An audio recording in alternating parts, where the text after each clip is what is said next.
তো সামনের দিন যে আরও ভয়ঙ্কর, আমাদের দেশের অর্থনীতি এই বাজেটের ফলে আরও যে তার এই কি বলে এই নেতিবাচক পরিণতি হবে, গ্রামীণ মানুষের উপরে চাপ আসবে, এটা অনিবার্য দেখা গেল।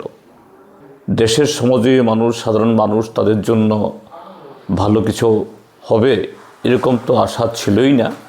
জনহিত খাতে যেমন কৃষি, তারপরে সোশ্যাল ওয়েলফেয়ার, শিক্ষা, স্বাস্থ্য, সমস্ত ক্ষেত্রেতে এই খরচ কমেছে, কেননা আয় হয়নি।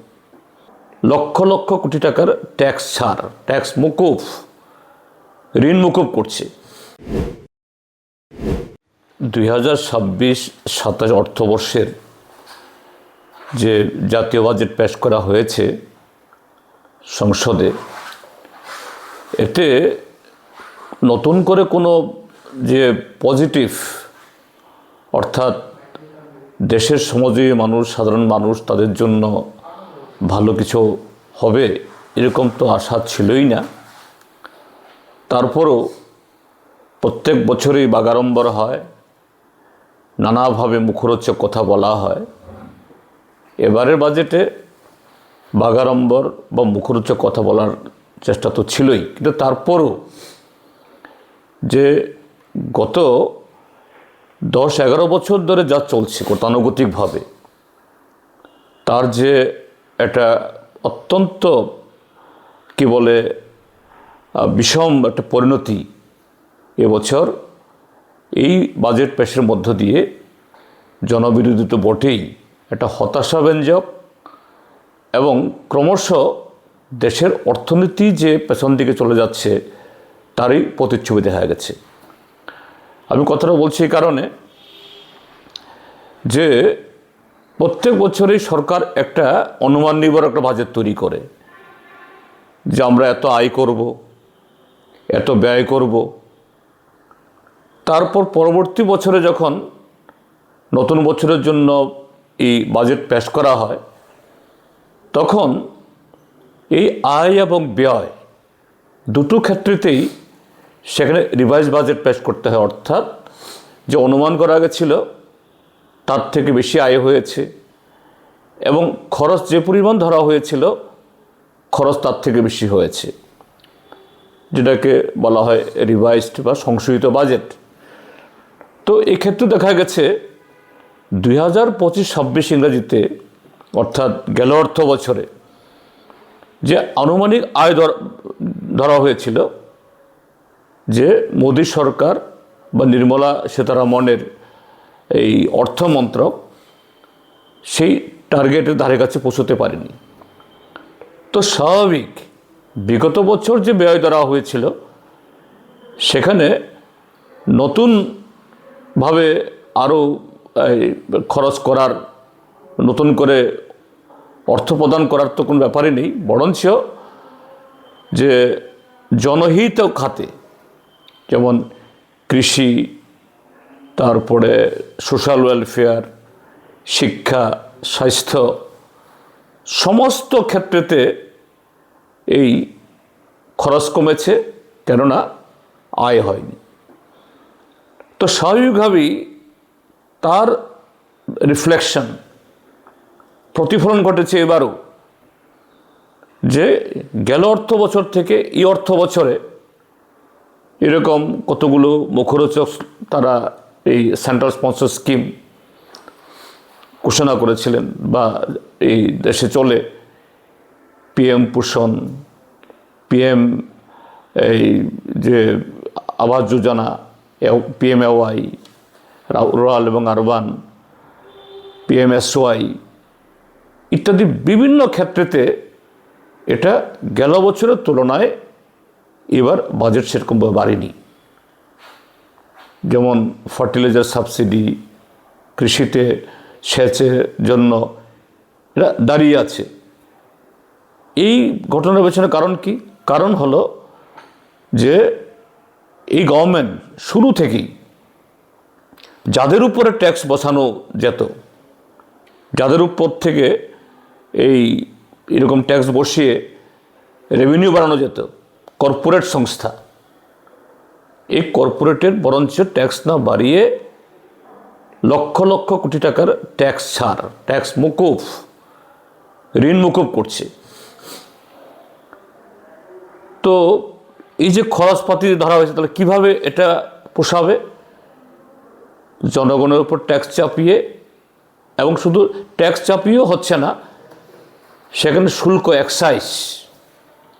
যেমন আমরা সারা দেশের সাথে আমাদের ত্রিপুরাজ্যেও পেট্রোলের মূল দাম, পেট্রোল ডিজেল এগুলোর যে মূল দাম, তার চেয়ে বেশি প্রায় সমান অঙ্কের শুল্ক দিতে হয়, এক্সাইজ দিতে হয়। এটা ট্যাক্স না, অর্থাৎ শুল্ক গরিব মানুষও চাপিয়ে।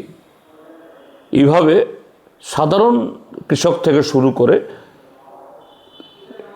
যারা মোটরসাইকেল চালান, অটো চালান, ছোটোখাটো এরকম নানা ধরনের জেনারেটর চালান, তাদের উপরে এই শুল্ক চাপিয়ে দিয়ে সরকার তার ঘাটতি মেটানোর চেষ্টা করে। কিন্তু তারপরেও যে সরকার যে লক্ষ্যে পৌঁছানোর চেষ্টা করছে, এটা হচ্ছে না। কেননা দেশের নতুন কোনো বিনিয়োগ নেই। এবারও বাজারে দেখা গেছে এখন অবধি যে কটা এই পিএসইউ, পাবলিক সেক্টর ইউনিট, অর্থাৎ রাষ্ট্রীয় সংস্থা বেঁচে আছে, এটা কোল ইন্ডিয়া হোক বা এই কি বলে তৈলক্ষেত্র বা অন্যান্য, এই সমস্ত ক্ষেত্রে কোনো বিনিয়োগ নেই। তাহলে বিনিয়োগ না থাকলে পরে কর্মসংস্থান হবে না। এটা শুধু সরকারি বিনিয়োগ কমে গেছে তা নয়, এমনকি বেসরকারি কোম্পানিগুলিও তারাও দেশে বিনিয়োগ করছে না। কাজেই এই বাজেটে একদিক থেকে ইনকামও হচ্ছে না, এক্সপেন্ডিচারও কমছে, আরেক দিক থেকে চরমভাবে আগামী দিন যে বেকারি অর্থাৎ কর্মসংস্থান হচ্ছে না, এরকম একটা হতাশাব্যঞ্জক জনবিরোধী বাজেট সেখানে পেশ হয়েছে। আর একটা দিক হলো, এই কদিন আগে গোটা করে রেগা আইন বাতিল করে দিয়ে তারা বিজি রামজি আইন এনেছে।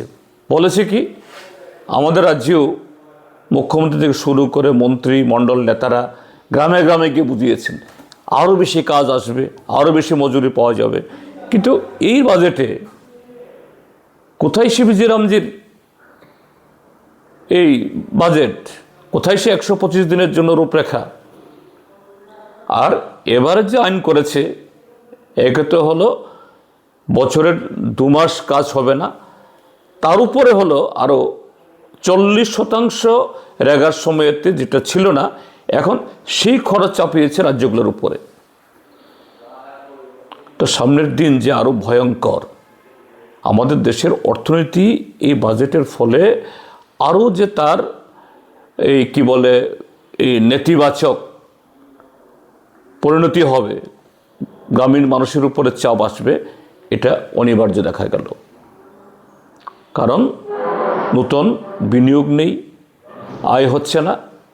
কাজেই জিএসটি ইত্যাদির জন্য যে টার্গেট করছে তারা, এই এত আয় হবে সেটা হবে, জিএসটি হচ্ছে না। দেখা গেছে এই যে রাজ্যগুলো থেকে যে জিএসটি আদায় হয়েছে, বহু রাজ্য ধারে কাছেও পৌঁছতে পারেনি।